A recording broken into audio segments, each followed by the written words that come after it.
আজকে যৌগিক বচনের দ্বিতীয় ভাগ তথা সংযৌগিক বচনের সত্য মূল্য নির্ণয় কিভাবে করা যাবে, সহজেই কিভাবে নিয়মটি বের করা যাবে, নিয়মটা মনে রাখা যায় এবং অতি সহজেই যে কোনো সংযৌগিক বচনের সত্য মূল্য নির্ণয় করা যায় সেই বিষয়টি আজকে তুলে ধরব।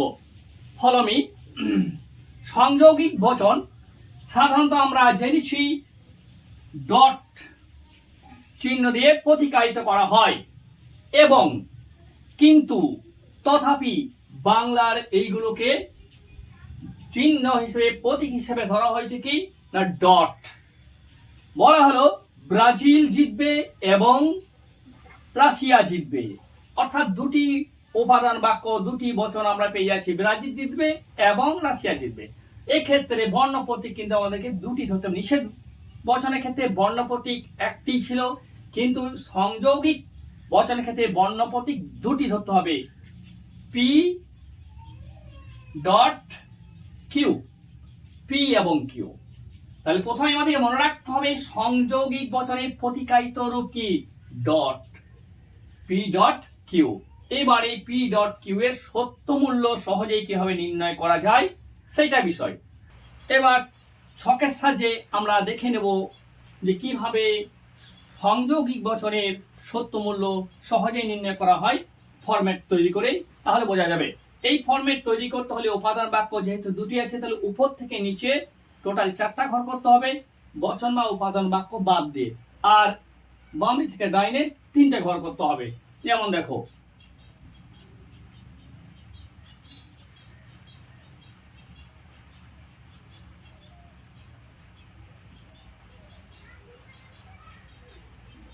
চারটা, এইদিকে কিন্তু 4টা না, এইদিকে কিন্তু 3টে।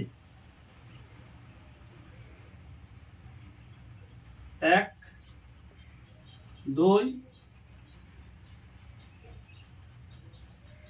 3, ঠিক আছে। তাহলে উপাদান বাক্য যেহেতু দুটি রয়েছে তাই এইদিকে উপর থেকে নিচে 4টে ঘর। এইবার উপাদান বাক্যগুলো যদি আমি ফাঁকা ঘরে লিখি, প্রথম ঘরে পি, দ্বিতীয় ঘরে কিউ, বোঝা গেছে? আচ্ছা, এবার এই পি এর ঘরে এবং কিউ এর ঘরে কি লিখবো সেটা কিন্তু সহজেই মনে রাখা যাবে। তার আগে একটা জিনিস, সত্য ইকুয়াল টু টি আর মিথ্যা সমান ক্যাপিটাল এফ, এই দুটি আমরা বর্ণ প্রতীক ব্যবহার করব। এখন এই পি এর ঘরে যে কোনো যৌগিক বচনের সত্য মূল্য নির্ণয় করার ক্ষেত্রে যদি উপর নিচে 4টি ঘর করতে হয় তাহলে একটা স্বতঃসত্য নিয়ম সব সময় মনে রাখতে হবে, পি এর ঘরে পরপর দুটি ক্যাপিটাল টি, পরপর দুটি ক্যাপিটাল টি, তার পরের ঘর দুটিতে পরপর দুটি ক্যাপিটাল এফ। এটা স্বতঃসত্য সর্বদাই সব ক্ষেত্রেই যে কোনো যৌগিক বচন সত্য মূল্য নির্ণয়ের ক্ষেত্রে এই একই ফরম্যাট থাকবে। কিউ এর ঘরে প্রথমে ক্যাপিটাল টি, তারপর এটা ক্রমানুসারে ক্যাপিটাল এফ, আবার টি, আবার এফ। এটা মনে রাখা অত্যন্ত জরুরি এবং খুবই সহজ। এটা কিন্তু সব ক্ষেত্রে 4টে ঘর হলেই, দুটো উপাদান বাক্য হলে এটা সব সময়ই একই হবে। এবার আমাকে বের করতে হবে সংযৌগিক সত্য মূল্য। সংযৌগিক, এবার সংযোগী আকারটা আমরা এখানে বসিয়ে নেব, পি ডট কিউ, বোঝা গেল? এখন সংযৌগিক বচনের সত্য মূল্য নির্ণয়ের নিয়ম হলো, যদি দুটি সংযোগের মধ্যে কোন একটি প্রথমটি যদি সত্য হয়, প্রথমটি যদি সত্য হয় অন্যান্য সংযোগগুলো সত্য হবে। আর যদি দুটি সংযোগের মধ্যে কোনো একটা মিথ্যা হয় তাহলে অবশ্যই রেজাল্ট মিথ্যা হবে। এটা মনে রাখতে হবে, খুব সহজ কথা। টি টি টি কি বললাম, দুটি সংযোগীর প্রথমটি সত্য হলে সংযোগী বচনের সত্য মূল্য সত্য হবে টি, আর যদি দুটোর মধ্যে কোনো একটা মিথ্যা হয় তাহলে সংযোগী বচনের সত্য মূল্য হবে মিথ্যা। বোঝা গেল?